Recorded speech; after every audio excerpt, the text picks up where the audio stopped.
listen throughout the world. It's football time in Tennessee. Yo, what is up, everybody? It is the Vols ATB Crew back with our weekly episode of the Vols ATB podcast. This one's a little crazy. Obviously, me and the boys hosting, Lo taking her week off. We have a really, really special guest, man. We are joined by the Spanish voice of the Vols, Mr. Carlos Lopez. How are you doing today, sir? Man, what's going on, guys? I really like that introduction right there with John Ward. Wherever you're listening throughout the world, because I guess after I started all this, I've been finding myself saying the same thing, not knowing that that's what John Ward was saying, but in Spanish, de donde quiera que escuchen en todo el mundo, es hora de fútbol en Tennessee. Yes, sir. Let it ring, baby. Let it ring. Yeah. Obviously, man, we're going to have a jam-packed episode. We're going to talk to Carlos a little bit, hopping with our A&M recap, and then our Alabama Hate Week preview. Man, Carlos, you've been a busy man. Anything, you want to open up with and tell the people about, what's been going on and with your journey so far that's, been staying busy, obviously. Well, man, if anybody's been following what I'm doing, any opportunity that I get is, to glorify God with everything that I do. God gets the credit for everything that I've done, for everything that I'm doing, and for everything that I will continue to do with my life and on this journey.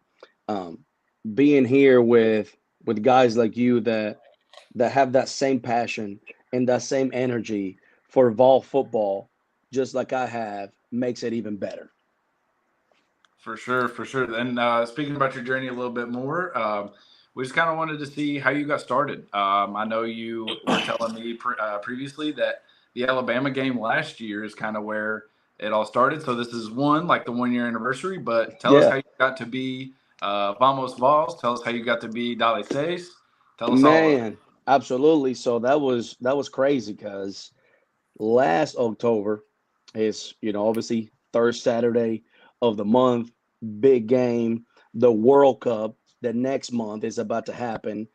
Growing up in Venezuela, playing soccer all my life, soccer was everything that we did. And growing up and watching those Spanish broadcasters, that October, I'm sitting in the living room with my wife and my kids, and I'm like, what if I brought that same energy and that same passion that those Spanish broadcasters have to this game that has given so much to me.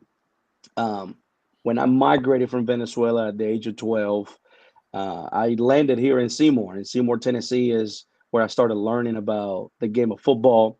I guess I started doing it so well, kicking, that I earned a scholarship to Carson Newman College. I played under Ken Sparks. Then I transferred to Middle Tennessee State University, where I played under Rick Stockstill. So I got to play a year there.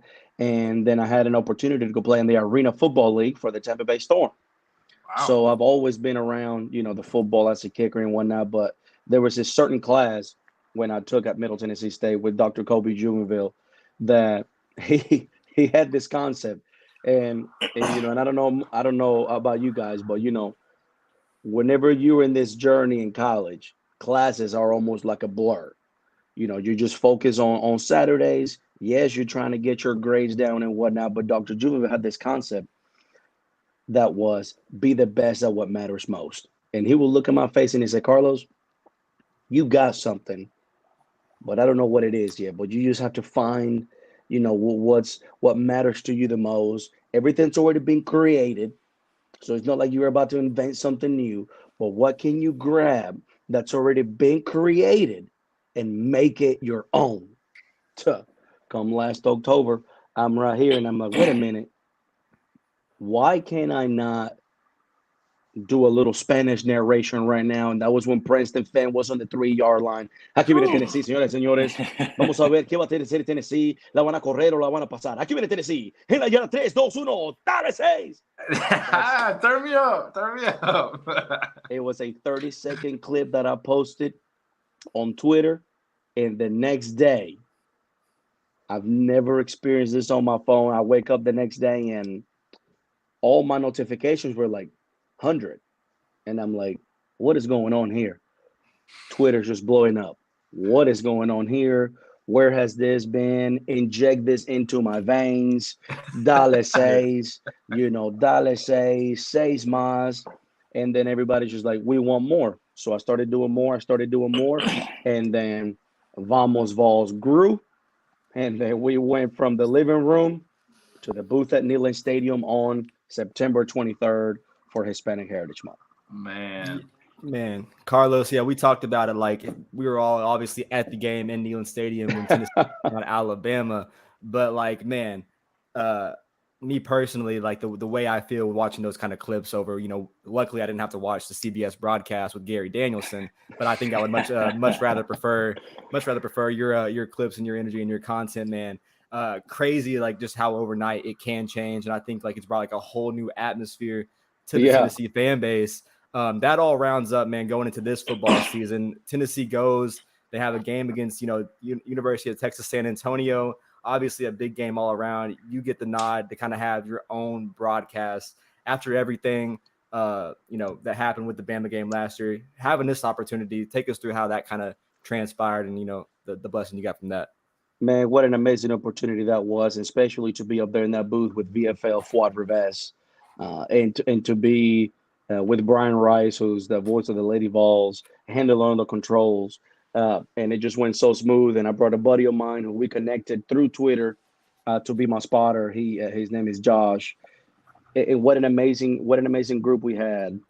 It started with I was a 3-man team. I was a 3-man team because when this all started, it got to the point that people were like, "Why don't you just broadcast through Twitter Spaces?"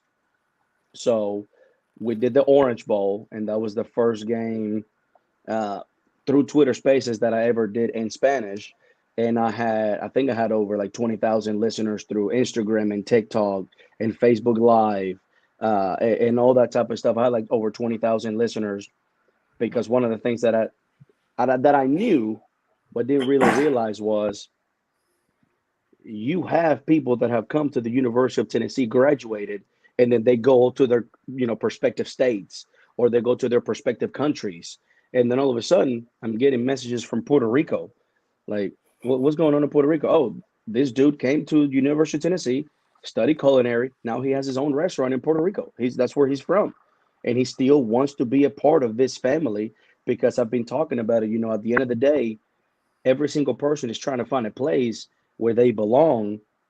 And you have UT grads that are no longer here present in the United States, but they're, international and they still want to be a part of it. So sending messages, sending DMs, sending emails. One person replies back, and that's our tennis women's head coach, Alison Ojeda. I send her a DM out of the 400 that I sent on Instagram. She just happens to be Mexican-American from San Antonio. Carlos, I love everything that you're doing. I actually have 3 players here that are international. Would you want to come and interview them? And that's when Vamos Vols with Carlos Lopez got created and all that. So now y'all probably younger than me. So y'all probably don't remember a show called Dirty Jobs with Mike Rowe.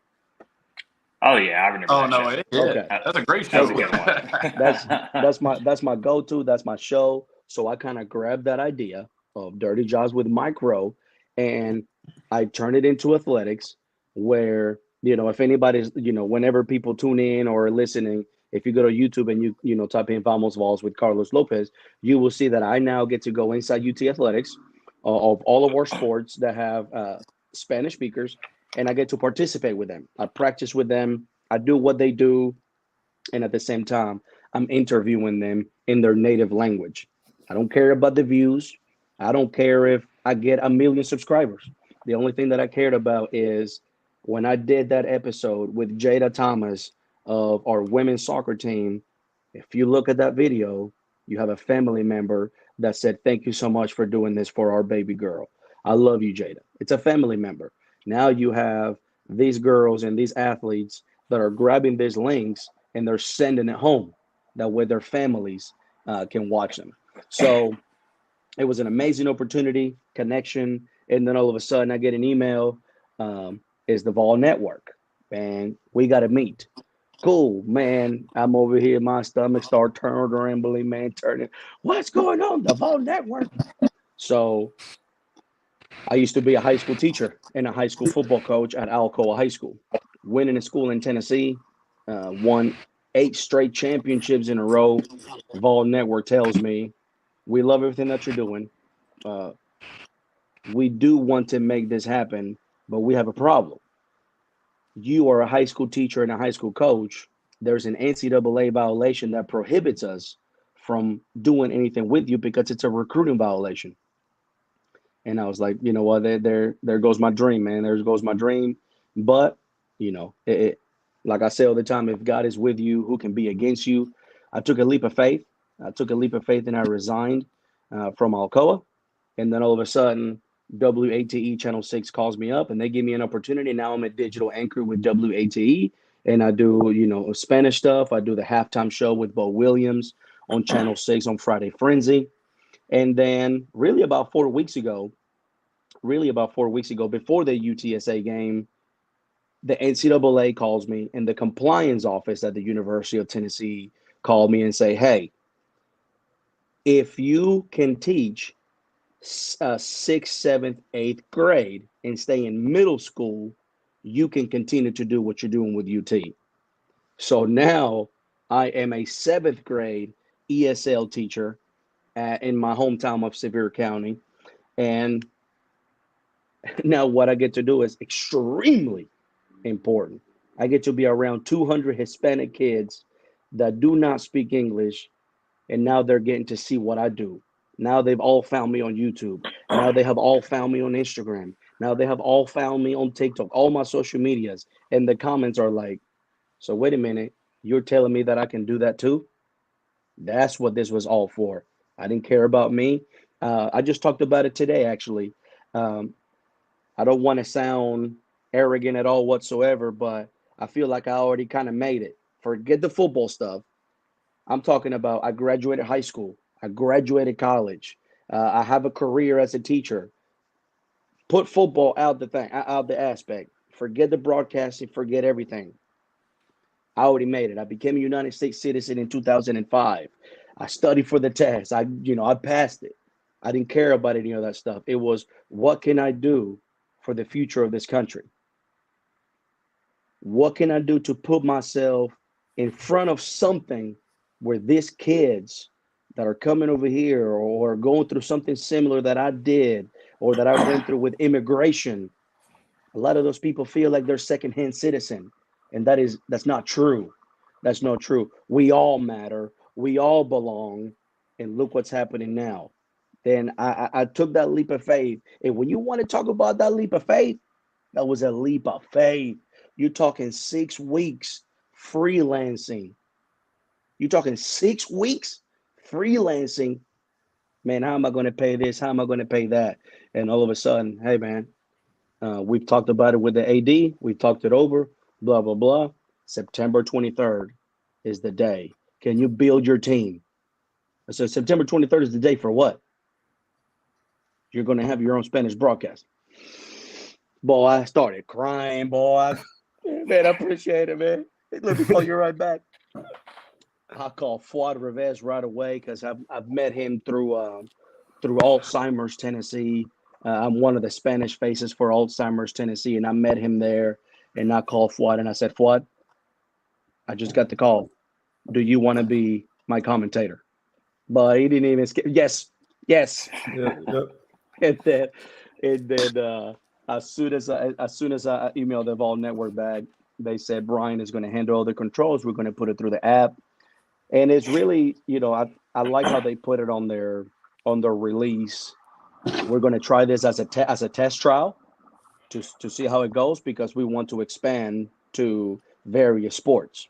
So hopefully, I'm representing the university, even though I'm not a staff of the university. I hope that I'm representing them well enough that when that opportunity does arise to hopefully make it permanent, that I can expand and, do more sports and whatnot.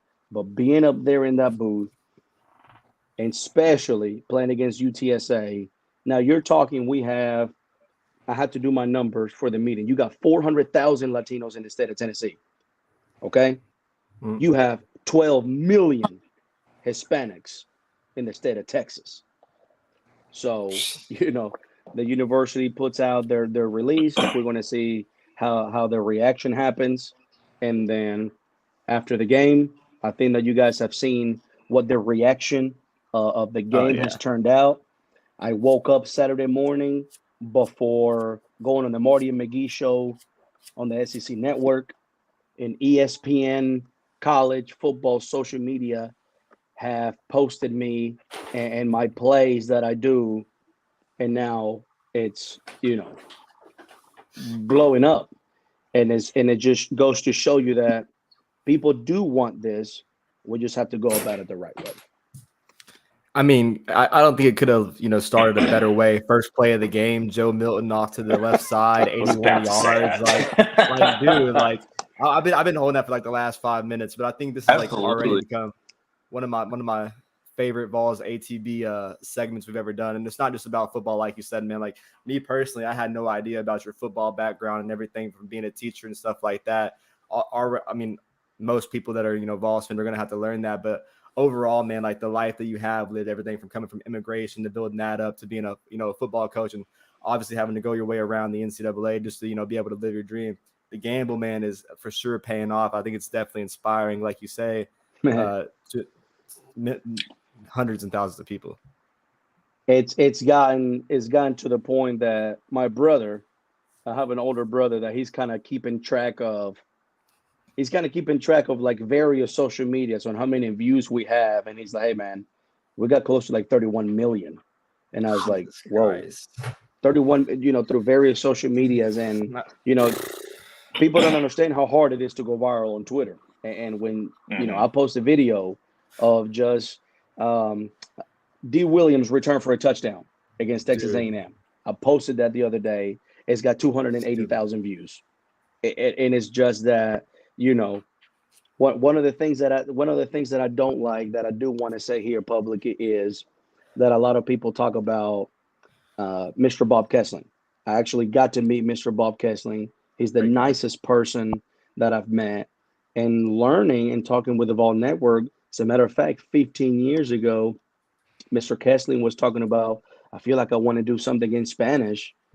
So he was kind of like that person 15 years ago. Now I'm 16 years old at that time. I'm 15, 16 years old at the time. Didn't even dream about doing this. But, I guess they hadn't really found their right guy.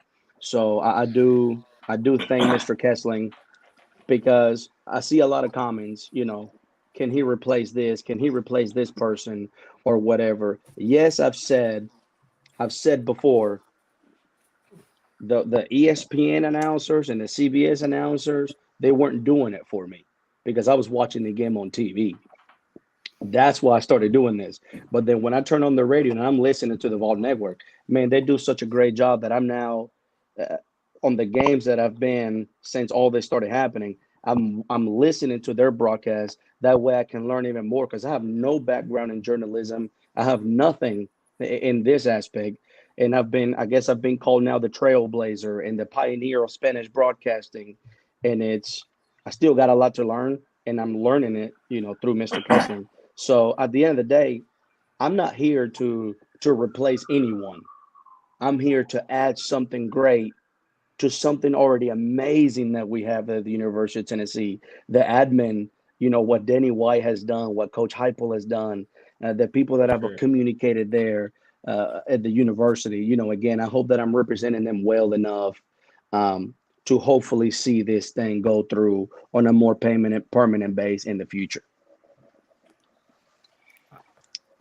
I mean, I'm just speechless. Carlos, once again, dude, honestly, thank you for coming on here. Before I ask my question, I just want to say thanks for coming on. Your story is so inspiring. It's so incredible. Just not just the challenges you had of, obviously going from Venezuela to the U.S. at the age 12, but your college football journey is incredible. And especially your journey on, getting up to commentary as well. You've had some unbelievable moments in the last year, whether if it's like going viral, your very first play in Spanish commentary is an 81-yard touchdown by Joe. What is the coolest experience or moment that you've had in such a short time of working or doing Spanish commentary? Okay, I got two now. I have two now. The first one is when I get done with the game against UTSA. We're all saying our goodbyes. Fuad tells me, because Fuad has done some announcing in the NFL before and whatnot, and he said, Carlos, this is the most fun that I've ever had doing a broadcast. So, but that should be one of my top ones.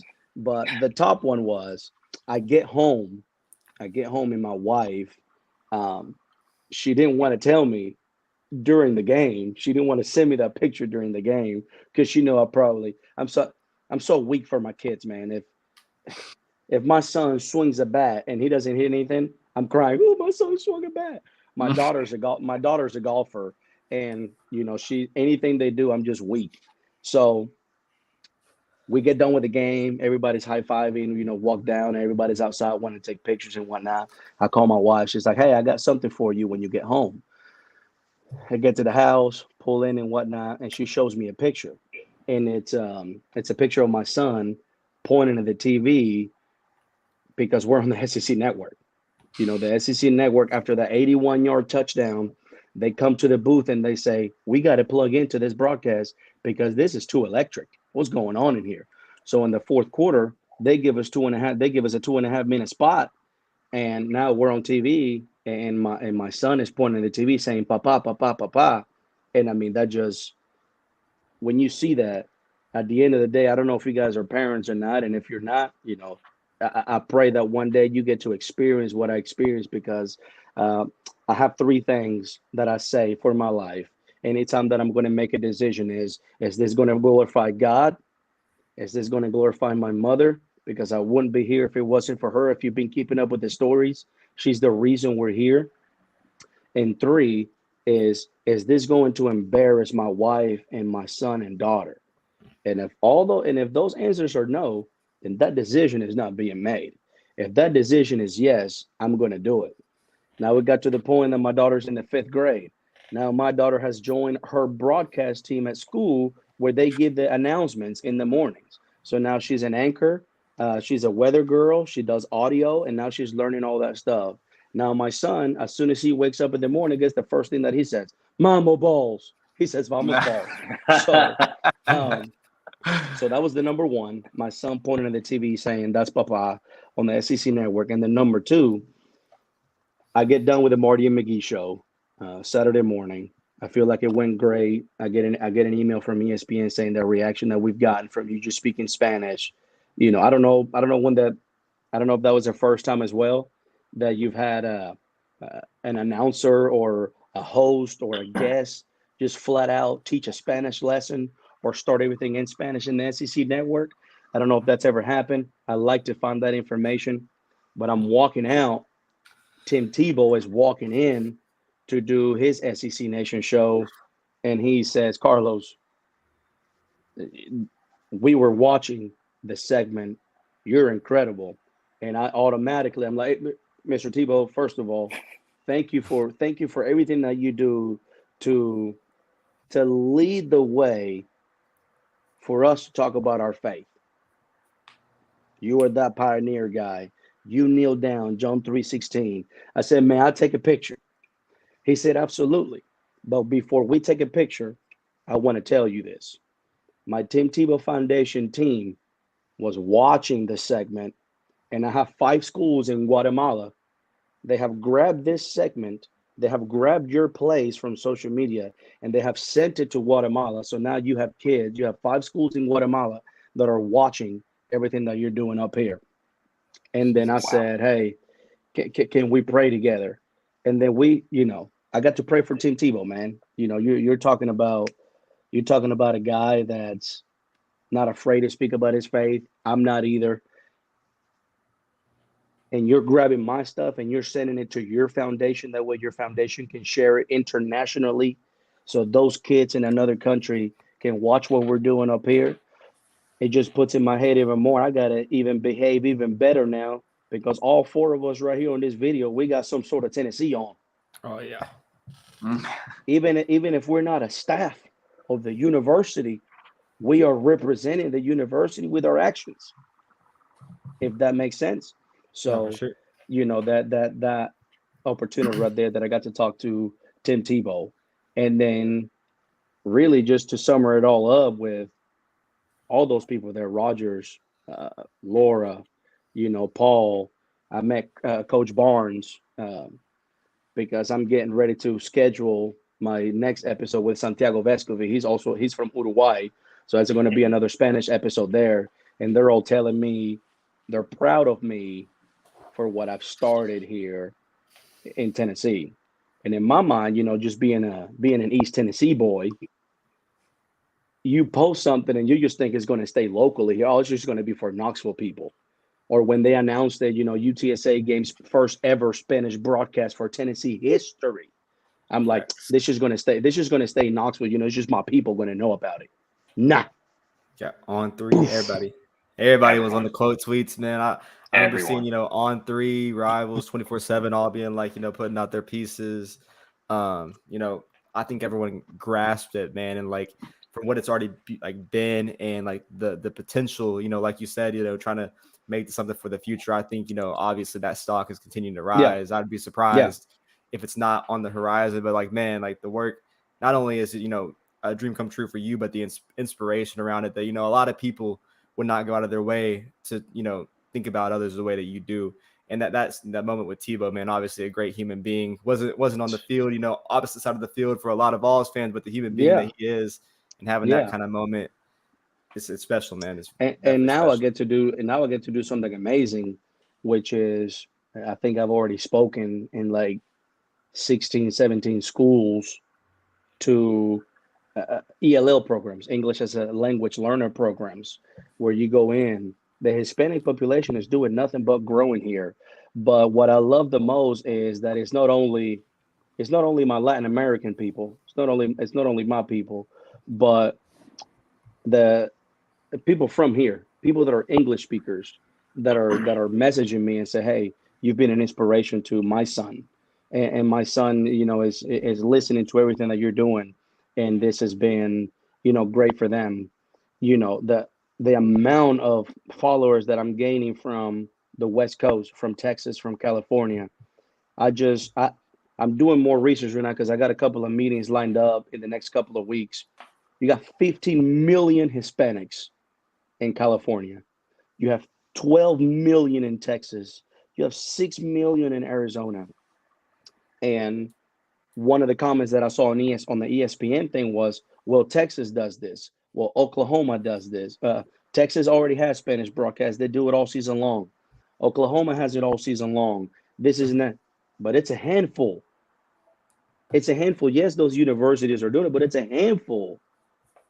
You have Hispanics in the whole United States. We have 70 million total Latinos in the whole country. And the future, the kids, that young generation that might have in their mind, what am I going to do? Because, man, I'm not afraid to talk about it. I don't care to talk about the norm. What is the norm job for a Latino man? I was supposed to be a roofer. I was supposed to be in construction. I was supposed to be in painting. I was supposed to be in landscaping. That wasn't the goal that I had for me. And that might be the goal that some of those kids have. But if I can just put a little bug in their head that, hey, you have an option, I'm doing something right. I don't care if I don't call another Spanish game. I don't care if I don't do another episode. But just this whole year, if I can just put a bug in a little kid's head, or even anybody's head, it don't necessarily got to be a Latino man or a Latino woman. Anybody's head, like, man, Carlos started this. Saturday will mark 1 year. So we're talking in less than a year. My buddy Josh said, dude, do you know what you have accomplished in less than a year to be able to call a game at Neyland Stadium? So in my mind, if I can just put a little bug in anybody's head, wait a minute, somebody might be struggling, anything in their head. Pain ain't forever. Your struggles are not forever. God is forever. So if I can put a little bug in somebody's head and say, hey, you know what? If Carlos did it, let me not give up. Let me keep on posting these videos, man. Now I'm using this in the classroom, the power of social media. Social media can either take you to the top or social media can take you to the very bottom. And why not use social media for the good? Now I'm reaching millions of people for the better. For sure, man. And like Rob, I'm glad you're here. We just Oh man, you cut out there. Oh, Brando. You cut out, man. Your internet already. Letting Started, you got scores Carlos, right it's now. every episode for Brando. It's every episode. my computer decides to reboot, man. It's really awful. But I was gonna say, Rob, do you have any questions for Carlos before we hop into the Texas A&M recap and some recap? Oh, most definitely. Say. First of all, sorry for being late. Side note, my son discovered how to wake up from his nap and open his door, so I had to go get the little baby stopper so he can't get out of his room anymore. But secondly, that's a must. Right, Carlos, it is nice to meet you, man. You're an inspiration to me as well, bro. Like, I studied a little bit of Spanish today just so I could say to you, hola, ¿cómo estás, mi amigo? How you doing, man? Wow, hermanazo, mucho gusto, un placer en conocerte. Nice to meet you. The pleasure is all mine, my brother. Man, it's good to have you here. I do want to say one thing about your comments. I was coming in, man. Y'all are really good at it, though. The roofing, the landscaping, everything, the best in the world. I just want to throw that out there, No doubt. But I respect you and what you're doing, man. And I see the goal. I see the hustle, man. I didn't always grow up, in the best of times as well either, man. So it's great to see, where you are and where you're going, man. And I'm super excited for you, man. As far as questions, you'll probably already asked this question before, but I'm gonna ask it again anyway because I wasn't here, man. But what was it, man? Like, you just woke up one day and told yourself you just wanted to, broadcast a Tennessee football game, man? Because, like, as you were saying, bro, you have really blown up, man. You have reached numerous numbers of people, man. And it feels good to me to see you doing that. You know what I'm saying, man? So, I appreciate that. Where did it start and how are you here now? I appreciate that. I was talking before. I took a class when I was at Middle Tennessee State, and I had this professor, Dr. Juvenville, who always talked about this concept of being the best at what matters most. And ever since that moment, I've just always been searching for something that only I could fulfill. Everything's already been created, but what can I grab that's already been created and make it my own? So, and my wife, she gets on to me all the time because she's always talking about, are you not content or are you not satisfied? And I talk to her and I said, I'm extremely content with my family. I love you. I love my kids. I'm satisfied with my life, but I don't know what it is in my head that if I see an opportunity or if I see a chance, I don't know what it is. I have to see if something can happen. We were talking about, we have 400,000 Latinos in the state of Tennessee. And I was seeing a need here in our state. The Hispanic population is doing nothing but growing. I see that this world today is trying to do everything in its power to separate us by skin color, by ethnicity, by status. That's what the devil's trying to do every single day. And I didn't talk about this before, so I'm glad that you said that. I don't know if you guys saw it or not, but somebody tagged me on a tweet where the tweet said, in America, we speak English. If you don't like it, then leave. We will not apologize. Now, I think I've received over 80,000 messages, and that one, and I'm not saying that he got me because, it is no longer I who lives, but Christ who lives in me. Those comments are in one ear and not the other. But it gets to the point that this world will try to do everything to try to divide us. And I decided to, with this world trying to do this, I'm going to do something to unite us. And what better way to unite a group of people than through Tennessee football, baby, and Tennessee athletics? You damn right. You damn right. Go big damn orange, man. Vamos, Vols. Hey, I don't care. I don't care if I hate you, can't stand you. When you put that Tennessee clothes on, man, it means something different to me, man. It means something different to me. There's a couple people in our fan base I might knock you upside your head, but after that, we'll shake hands and we'll be cool. You know who you are. That's I think we can all say that this journey for Carlos is like, man, it's just getting started. But if for whatever reason you are a listener of Vols ATB and you do not listen to Mr. The Spanish Vols, Spanish voice for the Vols, man, Carlos Lopez, you got to go give him a follow, man. Carlos on the go 12 on all social medias. Hey, man, you can even turn on the news channel now and listen to Carlos, man. Like, catch my man serving the public, man. WATE Channel 6. I'm a digital anchor right there with Bo Williams. And, you know, we're everywhere now, I guess. We local. He's local we too, local, man. baby. Local, awesome, international, man. everywhere. Congratulations to you. That's Carlos. Carlos is gonna stay with us, man. He's gonna talk some ball with us. It's gonna be crazy to get a Vol Network voice over here with us. But man, obviously a huge home victory this past weekend. We're gonna talk about this upcoming weekend, but it'd be unfair to talk about this crazy victory that Tennessee had, man. If I would have told y'all last week on the show that Josh Heupel would go out there, he would score under 30 points, and he would win that game, you probably would have thought that it was not going to be possible. You would have looked at his stat record. You would have saw that he was 0-6 in these kind of games, and you'd been like, the odds don't favor him. Tennessee finds a way to get a win, man. A crazy defensive performance. We can kind of break this all down. Drew, the energy inside Neyland Stadium. You weren't there, but how was it, man? Like, what's your feeling? I wasn't at the game, but just being at G10 parking lot all morning and all afternoon, like the atmosphere was just electric. I mean, you knew this was going to be an incredible atmosphere inside Neyland. I mean, if you told me not to score under 30 points, but if we would only score 20 points offensively, that we would find a way to win this game, I would have called you a lunatic as well. I mean, the defense, this might have been one of the best defensive performances I've seen from a Tennessee team in years. Easily the best one under the Josh Heupel era by far. But easily the last 15 years, man. I mean, hold them only to 54 rushing yards. I think they said 25 to 39 of Max Johnson's, dropbacks resulted in a quarterback hurry or a sack or a tackle for loss. So just the front seven just being brutal all day long. And, man, James Pierce, what an absolute baller, dude. I mean, he's just been absolutely incredible the last 3 or 4 weeks.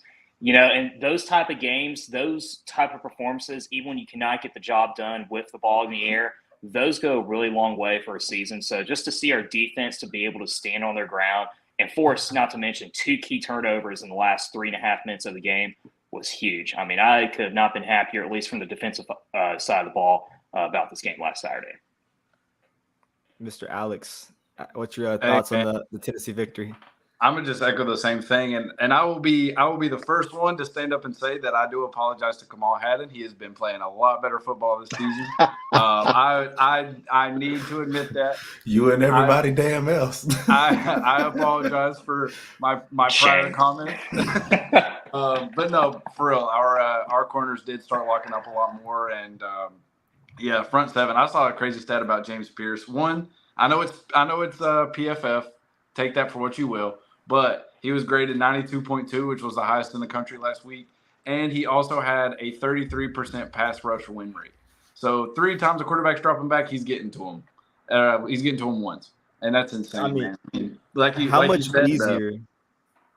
easier is your job as like a DB, man, when you have James Pierce and Tyler Barron coming off the edge? And like, I don't know if y'all been seeing like Benji Ball on Twitter who posts the highlight comps and stuff, but every single Benji, man. Shout out to Benji, man, for real. Every time, man, like you see like James Pierce get that rush, like he's forcing the quarterback to throw that quick pass, and like they're not even having time to think, man. I really think that like Max Johnson, he had a few balls that he really just threw it up in the air, and Evan Stewart or somebody else has found a way to like run under that ball and catch it. Like the defense was, crazy elite. And I mean, we can't even get started on the offense and the rushing offense, what they did against the number 1 rushing defense. Yeah. No, I'm gonna say this and then pass it to Carlos real quick. But you're a good edge rusher when you can tackle the quarterback with his own lineman.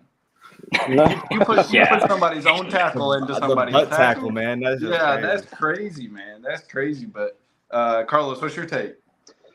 Man, my take is this. I did a couple of interviews before the game, and I'm a special teams guy. I was a kicker, so. Ever since I was growing up, being in football, you got those 3 phases of the game. You got offense, defense, and special teams. And Rick Stockstill, my Middle Tennessee head coach, he always emphasized, if we win anything in this game, I want to win special teams, because the team that wins special teams is the one that's going to win that game. Mm-hmm. And that's exactly what happened. I see a lot of comments about, last year teams. Every year is different. It doesn't matter. It doesn't matter if nobody would have graduated. This year would have been completely different. So the fact that we went out there, we scored the necessary points, and my wife is a huge fan of the Fast and Furious movies. Okay, and then I became a huge fan of the Fast and Furious movies. What was it? What was it in that first movie when he said, "I almost had you"?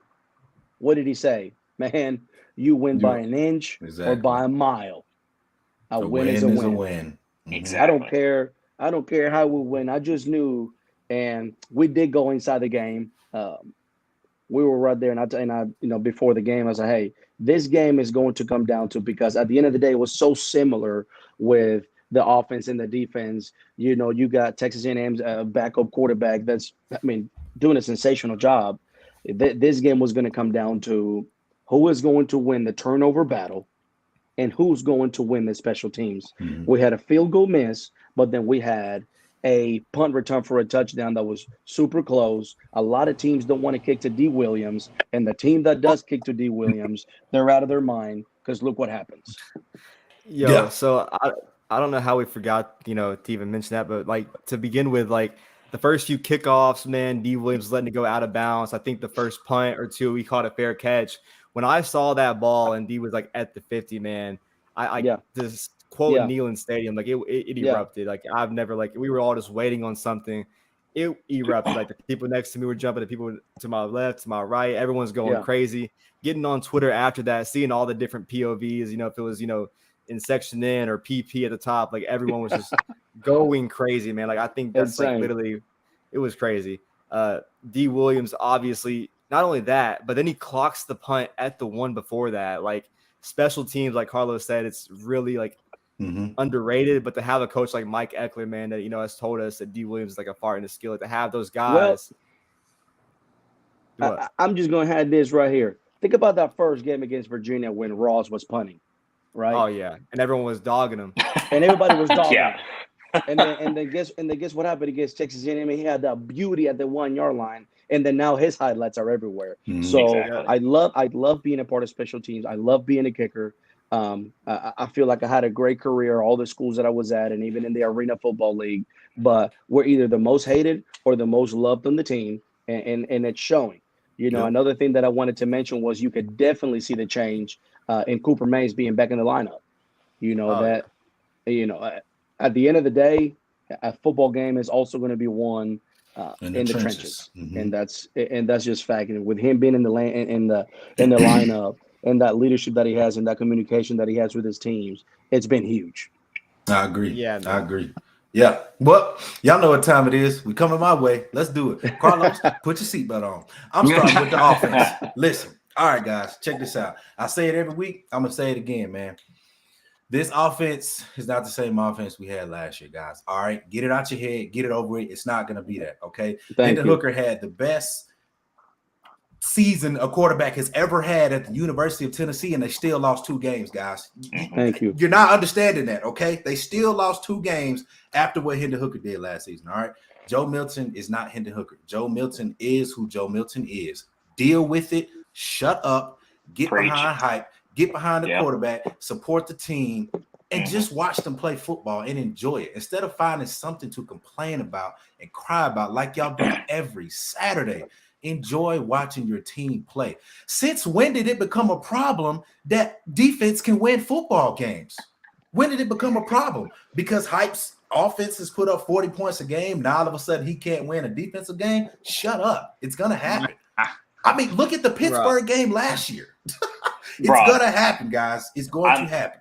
I'm glad you mentioned that. I'm glad you mentioned that too, because it's like what Austin Price said a couple of days ago on VolQuest. He's like, we've been in our last 22 games, we are 18-4.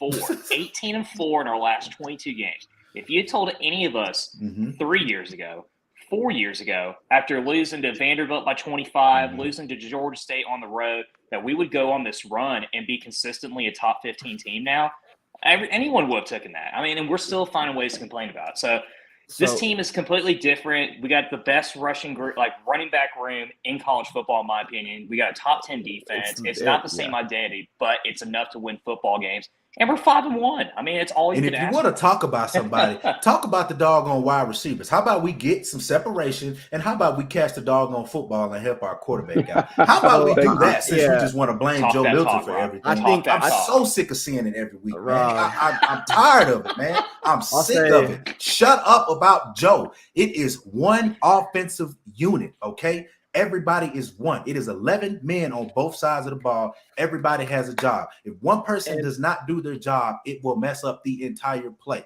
It's not all Joe. Does Joe need to be better? Yes. Does he need to play better? Yes. Does he need to make better reads? Yes. No one's going to disagree with you there. Nobody. But it's not all Joe, guys. It's just not. I'm sick of hearing it. The biggest thing, man, like obviously you're scrolling on X after the game or Twitter, whatever you want to prefer, and you're seeing all the comments about, you know, the offense, and everyone's automatically going to go to the quarterback play. You know what I saw that stood out on my feed? It was the post-game interview with Josh Heupel, where Josh Heupel took accountability for his own mistakes, took accountability for his own play calling, said that, you know, he had a lot of plays right there that he had scripted up before the game that didn't go the best way, and, you know, saying that's on him. One, we haven't heard that from a lot of coaches in the past here at Tennessee. Two, there was another coach in the conference that was doing the exact opposite at the exact same time after a loss.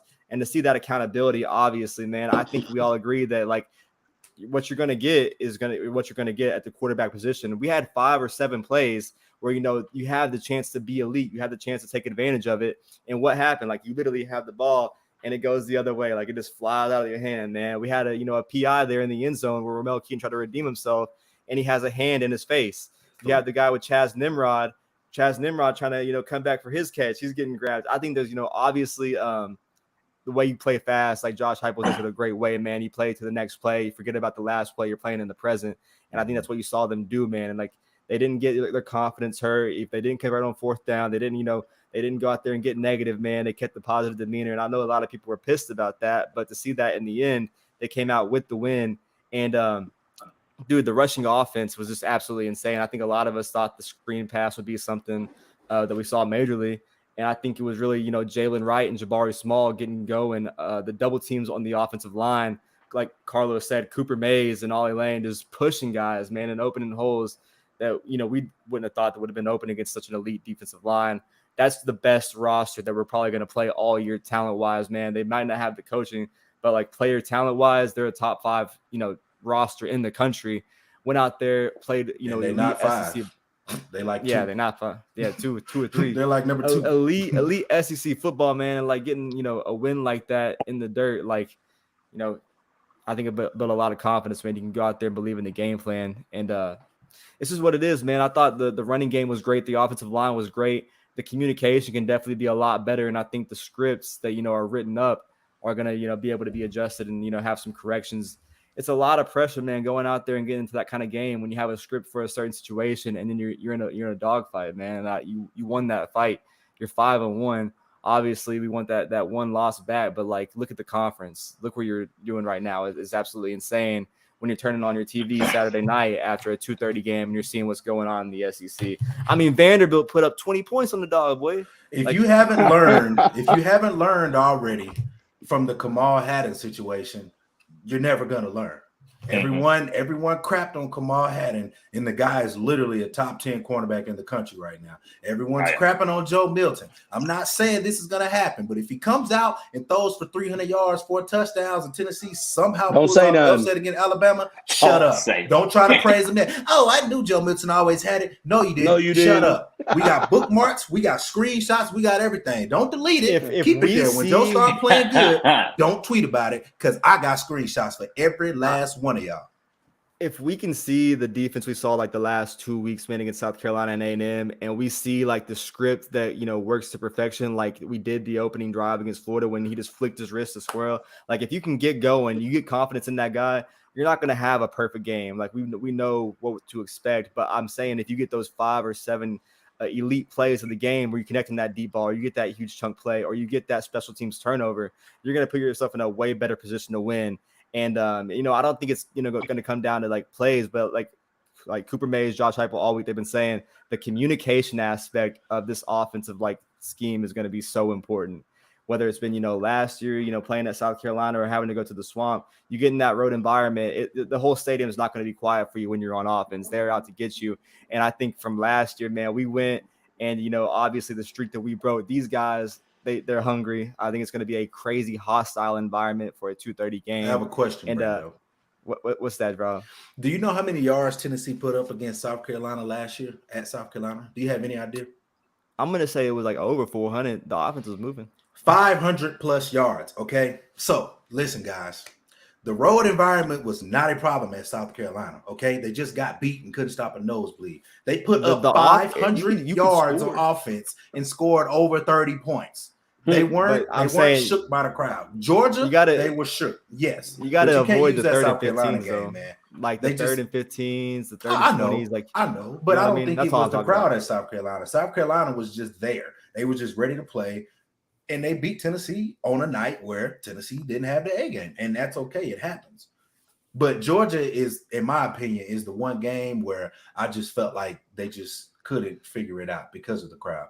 But 2 years ago at Alabama, Josh Heupel's first year, they went into that game all the way to the 4th quarter. You know what I'm saying? With a horrendous defense and an offense that really didn't, know what they were doing just yet. So these two teams, in my opinion, are very similar. So I think Saturday is going to be a good game, man. I think, man, like the defense that we saw against Texas A&M, their corners obviously elite. I think Bama's corners might be even better.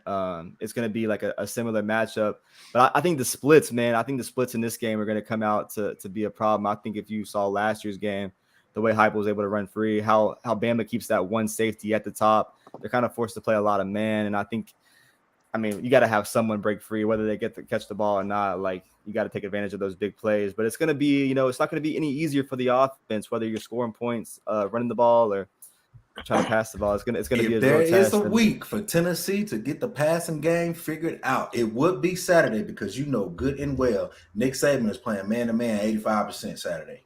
It's coming. Oh, yeah. So if there's any other game to figure it out, Saturday would be it. And even if they don't, even if they, have to, whatever the case may be, Tennessee gonna run the ball. So the good thing about Tennessee's offense is passing offense struggling, right? The good thing about it is, the only good thing you can take from it is, no matter who you playing, no matter how bad Tennessee's, passing game look, you still got to respect it. Because at any given moment, Joe Milton will flick his wrist and now you're down 14 points. At any given moment. Exactly. So the good thing is you still got to worry about it. You know what I'm saying? So that's what keeps me confident. And I'm not worried about a game like Saturday. That happens. Sometimes you're just not going to be able to score the football. But if you can find a way to win it, big ugly style, win the damn football game. Who cares what it looked like? Who cares? Literally, who cares? They get the win, you get the win.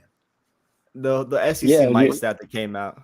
I was going to say this. He put that stat out where, there's 3 teams, maybe behind Tennessee in that deep ball situation. I think that there's been 9 or 10 deep balls in the Virginia game, the Austin P game that were just dropped, miscalled, whatever. That stat's so skewed. I think if you can play, elite football and go to that full advantage and that full strip, man, you're going to open it up and have some. If you give plays, Joe Milton 0 drops and you give him the pass interference calls, I promise you we're not having this conversation about Joe. We're not having it because he'd probably have 6 or 7 more touchdowns. Probably, in my opinion, and he'd probably have between 700-800 more yards if there's no drops and he gets those, those penalty calls. We're talking about a completely different Joe Milton right now. So that's what I mean when I say everyone has to help him out. You got to help your quarterback out. He's not always going to be perfect. Every single Sunday, you see NFL guys making crazy catches. Bro, you're in the SEC playing wide receiver. You obviously want to go play on Sundays. So if you want to go play on Sundays, you got to make the plays and help your quarterbacks out. That's what great players do. That's what elite players do. And we got to get to that level. We're not there yet, but can we? We shall see. Let me interject real quick, Carlos. We just want to be respectful of your time. We know that you said that you kind of wanted to hold it to about 45, and we get a little long-winded, but that's okay. That's okay, man. It's all good. I want to say thank you from the cast entirely. Lo, she's not here. She said, end quote, "I'm pissed he's not here because I just met him on Saturday." But she did say that. I just want to say thank you. Thank you from all of us for coming on, sharing your story, man. I speak for I don't want to speak for everybody, but I definitely speak for myself in saying that what a crazy journey it's been. I don't know that half of us, even more, know the full story. But what a pleasure it's been to get to know you just over this last hour, and We're gonna get you your back. side of things. So everybody, everybody's listening. Carlos on the Go 12 on all social media platforms, and I'll pass it over to you for one last statement. Man, I appreciate the support. You're right about that. Many people don't know what I have been through, but a lot of people know what God has done in my life. So if you're on that fence, whether believing or not believing, I'm telling you, everything that's happening in my life, I own nothing.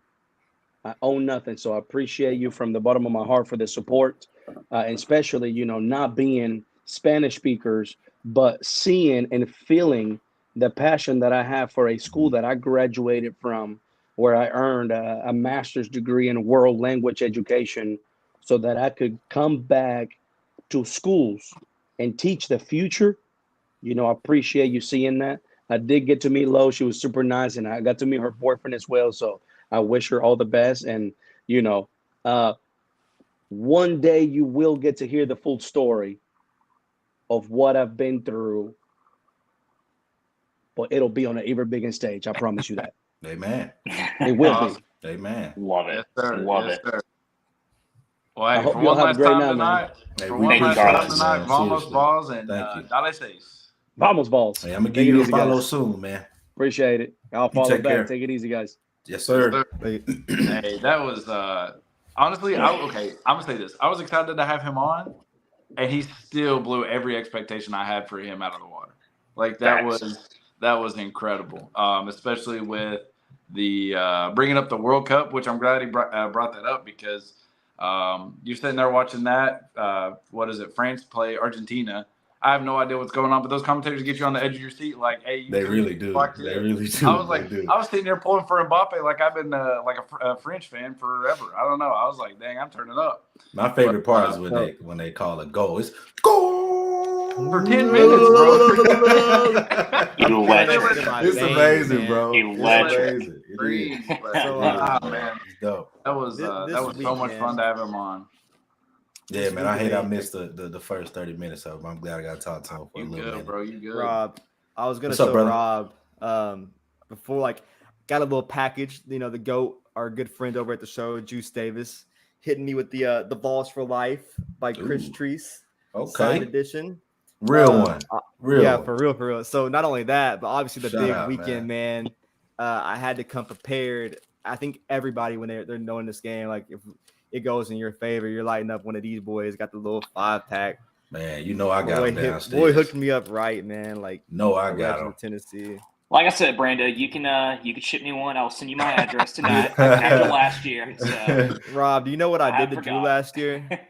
I imagine you took his and left him. I had two, and I gave him one to begin with, and then I got overserved, and I dropped mine in a porta potty, and I lost it, and I didn't realize till I got to the gates of gate 21, and Drew's like, "Here, man, just have this one." He was Hey, like, hey, you "Oh, hear- I'm you not hear gonna how- have a cigar. I'm not gonna have a cigar to celebrate." I just man. He was like, "We're not winning this shit." You hear how he described it? He described it as I got overserved. He still put the blame on somebody else. That is He your said I was myself overserved. That's a narcissistic tendency, my guy. It's very narcissistic of you. Man, Hey I man, think, let's so obviously let's roll into it. a huge game, man. The third Saturday in October, and maybe, like, if we get lucky when the schedule falls in this date in the future, it would be cool and all.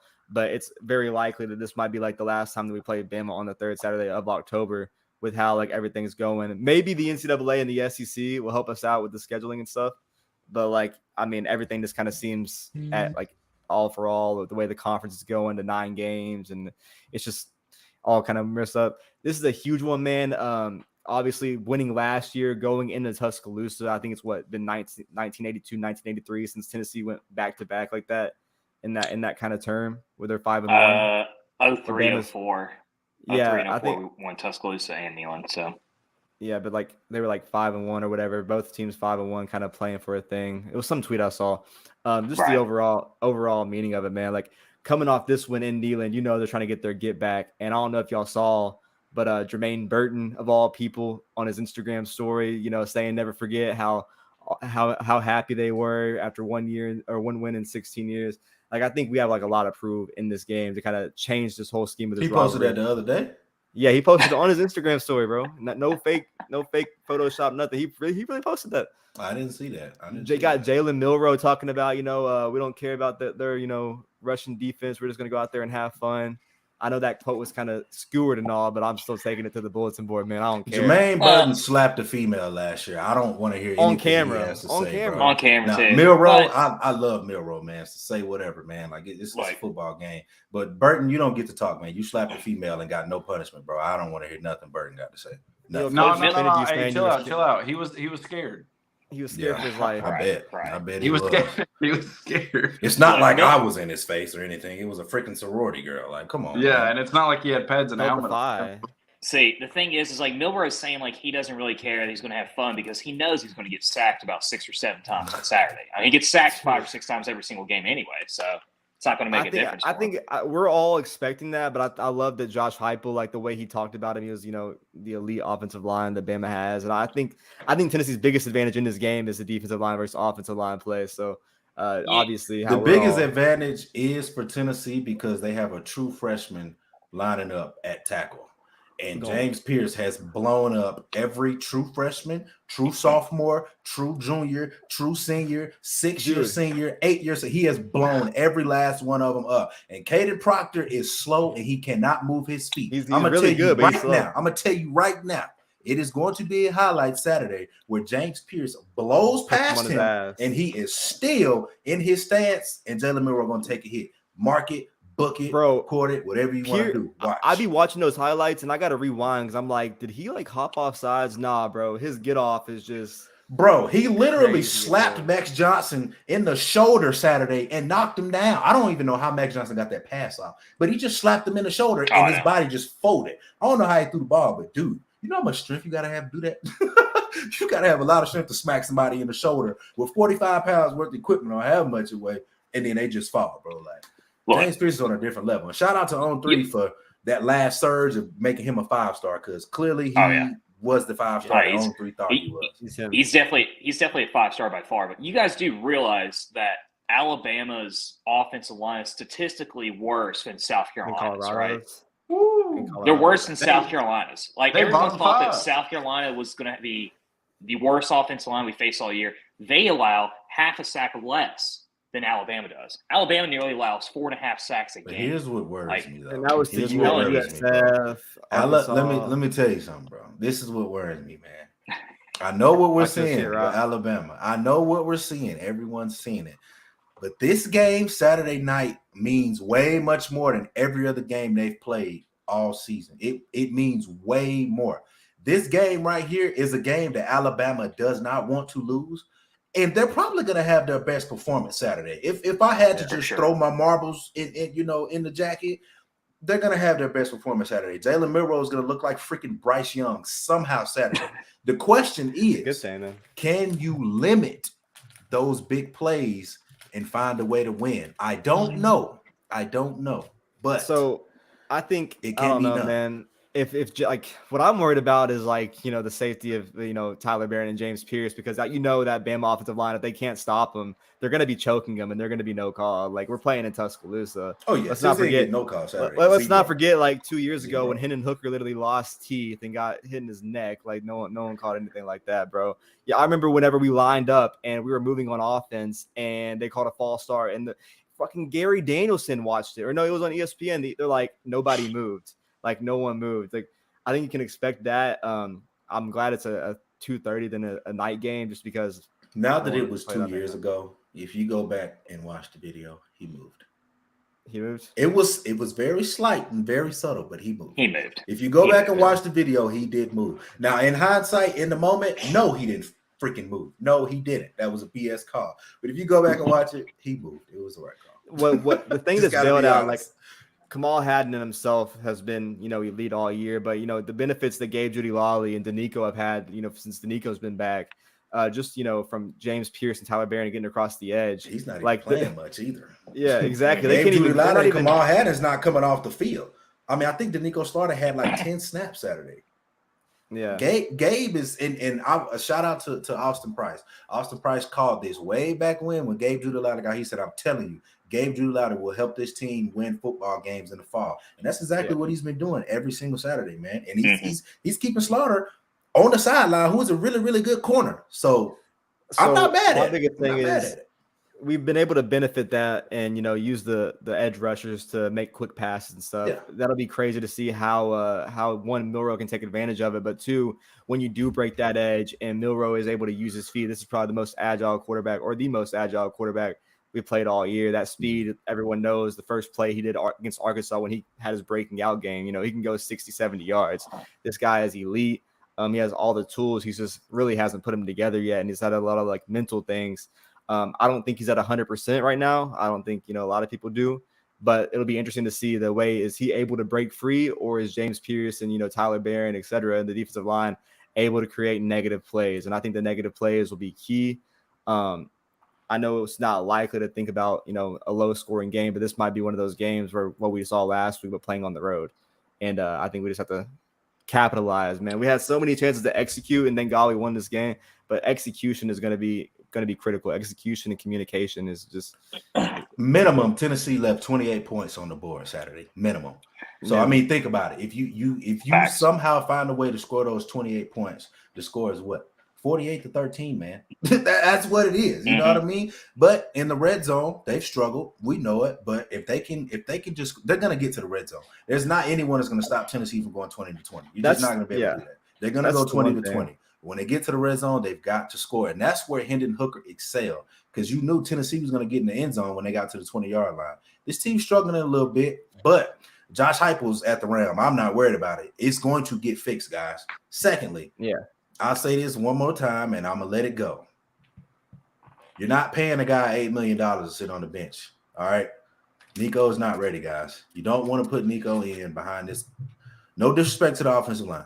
But you don't want to put Nico in right now when you're having a little bit of offensive line struggles, for one. And for two, you're 5-1 and you're winning. And for three, if you didn't learn from Alabama benching Milroe to bringing him back, if you didn't learn from that, I don't know what to tell you. All right.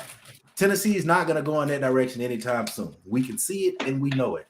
Deal with it. All right. I just want to say, guys. It really did hurt, and I'll let Drew, hop in. Obviously, I'm sorry, but the fact that we didn't really notice it, no one brought it up, but it was so obvious how different this wide receiver core is without Brew McCoy, and we didn't want to talk about that. A lot of fans didn't want to talk about that. They wanted to take the blame. But Nimrod looked like he belonged Saturday, bro. He did. Yeah, he did. Yeah, I think he deserved more snaps to begin with, but having that veteran mindset, that guy. Yeah, the way Brew would pass block, the way he was vocal, held a lot of the young guys in check. There were a lot of the interviews to see with the young guys of how he, game preps. He's just different as a veteran, and I'm sure he's there on the sideline. But it's just the first week, it wasn't that bad. You got to see a lot from Chaz Nimrod, man, and his vertical deep there it's there for sure. He's a speedster on the outside, man. And if Joe can hit him, in stride, bro, I'm telling you, Chaz Nimrod. There's a reason Chaz Nimrod was out there on those deep balls, those plays. There's a reason why he was out there. There is a reason why. You can see it. He looked like he belonged. He did not look like a fish in the water. Chaz Nimrod looked like he belonged, and he caught a beautiful slant over the middle that was a tough catch, a very tough catch. So I'm not discouraged, man. I know they're struggling right now, but I'm not discouraged. I'm not discouraged. Oh. I mean, Nimrod's got incredible potential for sure, where he could definitely develop him to be like a next Jalen Hyatt. I mean, definitely he can take the top off and he can run routes. Yeah, it gets no better than that. You got a speedster on the outside. That's dope.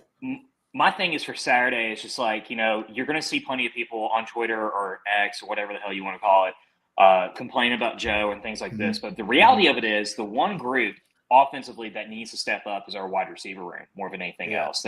There's been way too many drop passes. And the thing is they're going to miss some PIs. They're not going to call that. They need to find a way to be able to do a better job on selling those, where it makes it more obvious, where the ref has no choice but to throw pass interference too. I mean, and I know that's not their fault, but that's just something you're going to have to do in today's game. I mean, it's just, you have to. Squirrel got literally fucking choked, his face mask pulled. No one called that against South Carolina. The ref was right there staring him in the soul, Drew. I mean, if we can't even get the calls, Buddy, true, but if we can't even get the calls to kneeling, like no, Brando, he caught the ball for like 45 yards. They're not going to throw a pass interference if he catches the ball. If he doesn't catch the ball, that's more than likely. I don't think they would have called it anyway, bro. Me personally, I don't know. So I will say, if you go and look at the replay, the referee definitely pulls his arm up to go grab his flag, but once he sees the squirrel catches it, he doesn't throw it. I will give the referee that. That is the only pass interference call that I feel like the referee was actually going to call it, but did it because he called it. Other than that, the rest of them should have been a flag. But that I agree with not throwing. You're not gonna add another PI after the guy just caught it for 50 or 60 yards. And he's at the 1 yard line, bro. You can't move. He's like the 5 or whatever. He couldn't move the ball. Exactly. We saw a lot, man, and like the way that like obviously Alex Golich just hasn't been having a good past 2 to 3 weeks, but what he did early on when he played Alabama in week 3, like that game was a game until the fourth quarter, and mostly because Alabama didn't have Milroe. They were going through that whole little controversy for the 1 week, played like slop. But I think that was like a lot of positive film. Like, maybe Golich or Heupel could have had a little chat about some things, because the way that Golich was able to run his quarterback, be able to have both the threats. I think Joe is going to have to use his legs. He has, the past few weeks, obviously coming off that UTSA hit. I think this has that's to the issue, week. bro. He's not 100%. He's not 100%. But I think, if there's like, those 3 to 4 yard plays where you get the first down or you put yourself in a better position, it's going to be critical to win this game. I think everything in this game got to be on the line, man. It's the third Saturday in October. Trucking the SEC linebacker, the best. It's not easy. The best SEC linebacker. Well, not the best SEC linebacker, but one of the best SEC linebackers and the best defensive player on A&M's team. Joe trucked his ass and took him out the rest of the night. Hey, look, Joe. All I need is 5 to 7 runs of you running the ball 6 to 7 yards and you trucking a linebacker like that. If Joe Milton could do that Saturday, Tennessee is winning this football game. Tennessee will win this football game if he can just be successful running the ball 6-7 times. It's going to be honest. Go ahead, Brando. Go ahead. I was going to say it's not going to be like it. I don't know if you go out there and you have the expectations now that you fucking ran wild on A&M that it's going to be just as elite. But I think Jalen Wright is definitely like, bro. I haven't seen a soul in the nation that can be able to stop Jalen Wright when he gets his feet moving. Man, dude is a demon. He's a game changer, and that's definitely going to be able to build some confidence for Joe. And when they do decide, when they decide to go for that deep ball, man, like. If you have Chaz Nimrod or whether it's Ramel, whoever it is, man, you connect on that one and you're moving, man. I think that's what you need. I think that's what Ramel needs. One good catch. We've talked about it, and the difference with Heupel, man, like he is so critical on his first quarter point differentials. And whenever Heupel has his scheme right, man, he gets up to a 7-14 or a 2-score lead. That's where he kind of feels comfortable. Then he can, run his game management. He's not playing from behind or trying to scheme up a win, like where he's in a dogfight.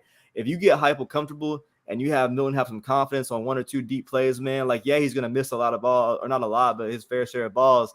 But he's also going to be able to make those key plays. And that confidence, man, like he doesn't break down. And I think that's critical to his game preparation and what the staff is doing. Like, if you can have a good week and go out there and just execute off your mistakes from last week, you put yourself in a 10 times better position than you were. And like you said, that's 28 points. You could have been like, bro, we're talking about a whole different game. And that's the minimum. Could have been 35, 42 points left on the board, but 28 minimum for sure. Obviously, a big weekend for us. A lot of us are not going to be making a trip to Tuscaloosa. We're going to be having heart attacks watching the TV. This game has been circled all year, and I know we're trying to go. It's fucking 8:15. Drew, Rob, how do y'all see this going? Any final comments, remarks? What does Tennessee have to do in your mind to come out with some kind of victory? I mean, my big thing is that we got to limit the penalties. We're 119th in the country when it comes to penalties. We average about 8 a game, which is just unbelievably bad. But I think if we can limit that to 5, like I think 5, 6 is maybe reaching it, but like I think if we can limit to 5 penalties on Saturday, we'll put ourselves in a great position. My thing is as well, it's like, we've seen, and I don't, there's been rumors about it with Milroe, not being 100%, being injured. I know there was a rumor going around a couple weeks ago about a potential hamstring injury. One thing I have noticed, though, is that ever since that rumor had been coming around, if you've been watching him, he is extremely uncomfortable of getting out of the pocket, and it's resulted, I think, in about 13 sacks in the last 2 games that they've had. So my whole entire thing is putting pressure on him, force him to make a play, force him to run out of the pocket and make him uncomfortable. Because once he gets time, and he completes 61% of his deep balls. Like he's actually the complete opposite of Joe Milton, if you really think about it. Like he's terrible throwing intermediate routes, but when it comes to throwing anything 25 or beyond, he completes 61% of them. So complete opposite quarterback. I mean, he's still very talented. He's still a huge threat, but you got to put pressure on him. And my other thing as well, I don't think any of us can expect this rushing group, this running back room to run for 232 yards against Alabama. I mean, if they do, obviously I think Tennessee's going to win this game. Yeah, but I think if they can get anywhere between about 170 or 180 or even more, that puts us in a great spot. And my last thing is that Joe Milton's got to, he can't have another performance like he did last Saturday. I mean, not all of it was his fault. But there was a couple, things I do remember from that game, especially the 4th and 2 decision on running it out of bounds. You can't be doing that. That was pretty bad. Bro, you're 6'5", 240. You got to use your body and run and fight for those 2 or 3 yards. And the decision-making, especially in the red zone, that costly interception that could have almost come back and bit us in the ass in the fourth quarter. I think if he just throws for 200 yards and maybe a couple TDs and just run the ball, man. Like, he is such a physical and, gifted athlete. It has all the tangibles to be able to run 50, 60 yards. Take advantage of that because they're going to be playing man-to-man all day long. They're going to be expecting him, waiting for the deep ball. Why not take advantage of that man-to-man, go, run outside the pocket and try to get 10, 15 yards? I mean, he has the capability to do that. And we saw that in the second half last week. He's been there every Saturday. Texas A&M. He's just got to do it. He's just got to do it. He's just got to do it on a consistent basis. So I think if we're able to do all 4 of those things, which in my opinion are a very high possibility. I mean, this is, granted, it's Alabama and it's in Tuscaloosa, but this is the weakest Alabama team that we have faced in a very long time. Easily the weakest under the Josh Heupel era by far.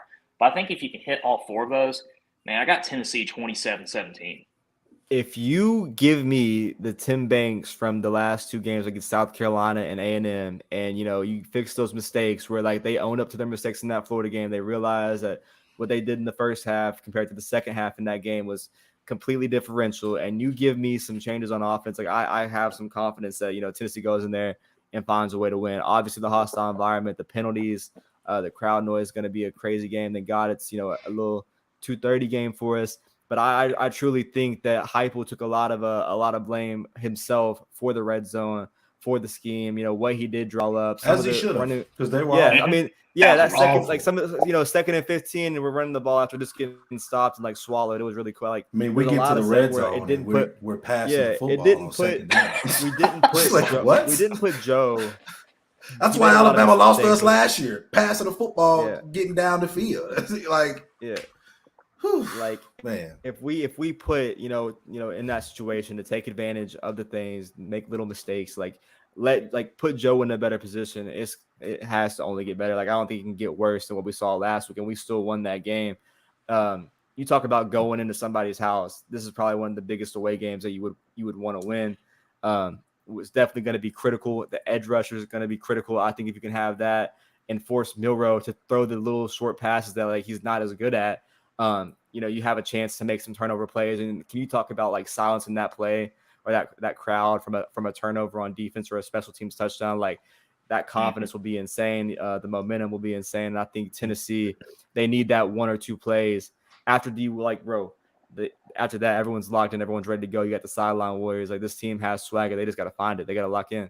And I think Tennessee has definitely a chance to win that. I've seen all the scores around a 28-20, everyone predicting a BAMA win. I think Tennessee and Heupel, they find a way to get over 30 again in this game. I got Tennessee 38, Bama 34, and Tennessee is going to be able to have a way to where they're last possession, Bama driving downfield in their home stadium. They have to score a touchdown, not a field goal game, different from last year. And I think Tennessee finds a way to win. Running game, man, I got Jalen Wright going crazy, 3 tutties. He runs wild, but for some reason he don't get his touchdowns. It's kind of crazy. But yeah, I'll finish off here, man. Kind of piggyback off Drew, man. If there's ever been a time to beat an Alabama team, it's right now.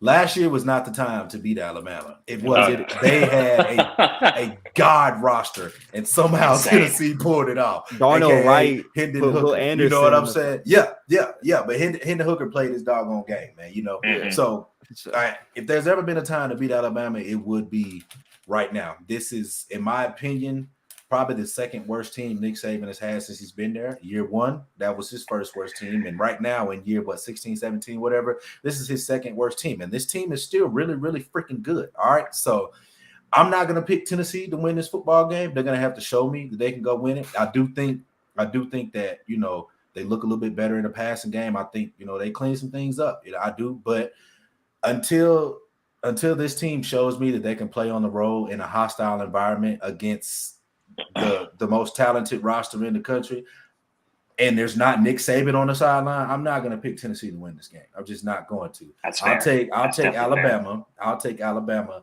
35, Tennessee 28, 24, somewhere around there. That's just me being real, man. Obviously, I want Tennessee to win the game, but they're going to have to go prove it to me because for one, that's still Nick Saban. For two, that's still Alabama. And for three, them motherfuckers ain't forgot what happened last year, bro.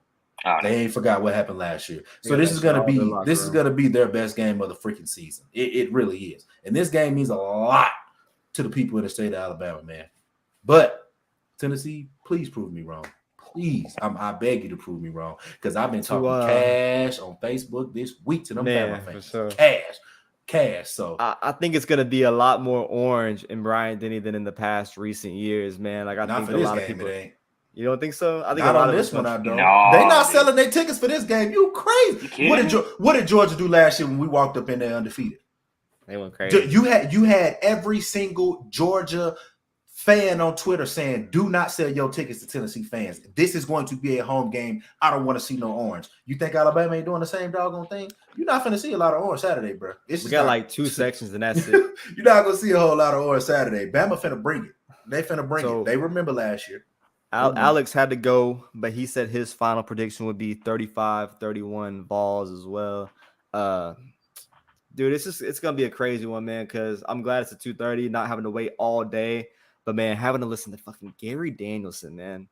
I will say this: if Tennessee wins this game, this is what I say. If Tennessee wins or Tennessee loses, this is how it's gonna go. If Tennessee wins this game, I think Tennessee wins by 10 to 12 points. If they lose this game, I think they lose by 10, 15 points. That's just my opinion. That's how I think this game goes. You either win kind of big or you lose kind of big. That's the only way I see this game going. Can you win the turnover battle and the special teams battle? Jalen Milroe is turnover prone now. Say what you want about Joe Milton, but Jalen Milroe will throw you an easy interception. That's what I'm saying. Man. Easy. Like the way that Kamal had. Yeah, if they can force it, they can win this football game. But I just know this is going to be their best game of the season so far. Alabama's going to bring it because of what happened last year.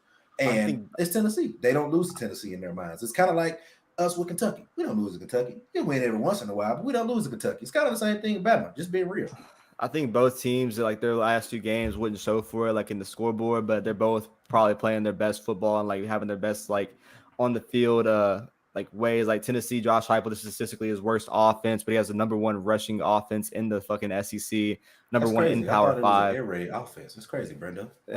Right, man. It's almost like Josh Heupel said himself that it benefits off the run. But man, like we talked about last year and the year before that, we're talking about a fucking defense that's, bottom 90s, like barely in the hundreds. Tennessee's defense is ranked 18th in the nation right now. 18th in the nation. Like that is absolutely insane. A huge turnaround by Banks, Rodney Garner, all the guys involved there, man. It's going to be critical in this week. And I swear, like, obviously the take is so crazy.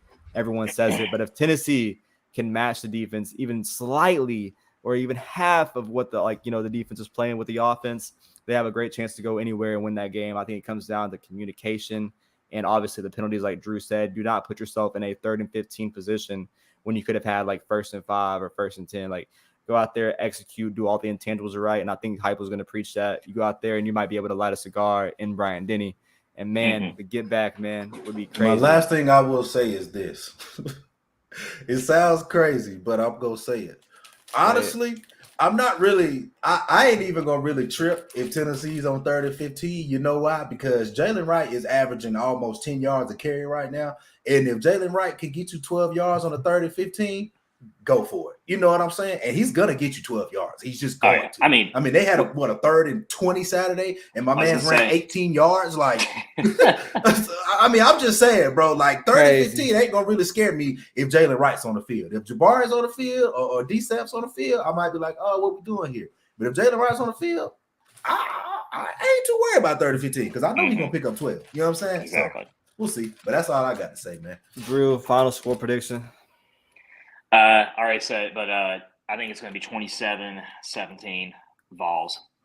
27-17 Vols, man. I like it. Gonna be a crazy one. Obviously, a jam-packed episode.